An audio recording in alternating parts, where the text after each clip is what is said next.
ఉసిరికాయ పచ్చడి పెట్టడానికి అయితే ముందు కాయల్ని కడిగి ఆరబెట్టేసుకుందండి. తర్వాత ఇలా 3 పక్కల ఘాట్లు పెట్టమని చెప్పింది మా మమ్మీ. పచ్చడి కోసం అయితే చింతపండు ఇలా గుజ్జు తీసేసి మరగపెట్టుకుంటుందండి.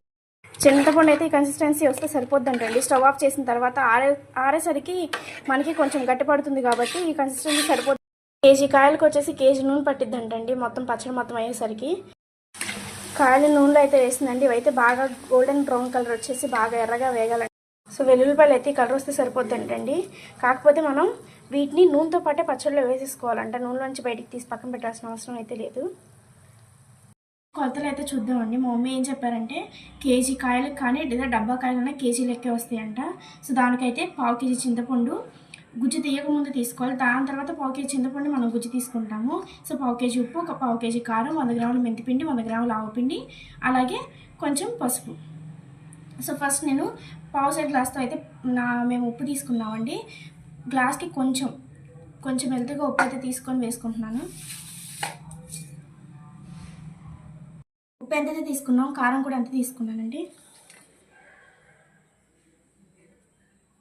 సో ఆవుపిండి మెంతిపిండి కూడా 100 గ్రాములు తీసుకున్నాము. అలాగే ఎల్లుల్లిపాయలు కూడా మనం 100 గ్రాములు తీసుకుంటాము.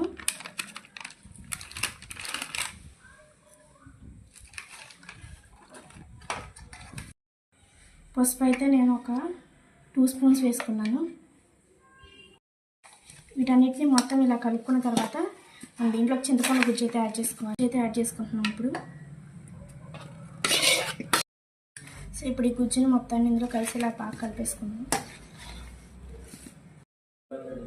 సో ఇప్పుడు వెల్లుల్లిపాయలు నూనె కాగబెట్టుకున్నాం కదండి, దీన్ని మొత్తాన్ని దీంట్లో పోసేసుకున్నాం.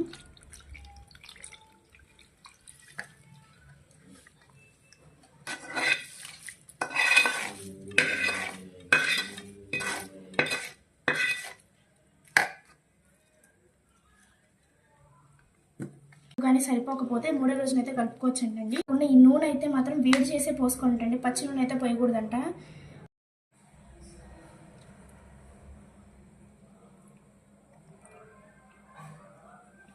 ఉప్పు కారం నాకైతే సరిపోయాయండి.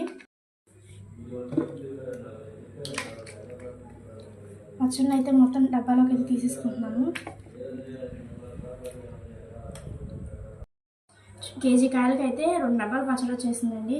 సో ఇదైతే వెంటనే అయితే అయిపోదు, మా ఇంట్లో చాలా తక్కువ కాబట్టి చాలా ఎక్కువ రోజులు వస్తుంది. సో నేనైతే అన్నం అయితే వేసి నచ్చినట్లయితే ప్లీజ్ లైక్ చేయండి, షేర్ చేయండి. అలాగే కొత్త వాళ్ళు అయితే సబ్స్క్రైబ్ చేసుకోవడం మర్చిపోకండి.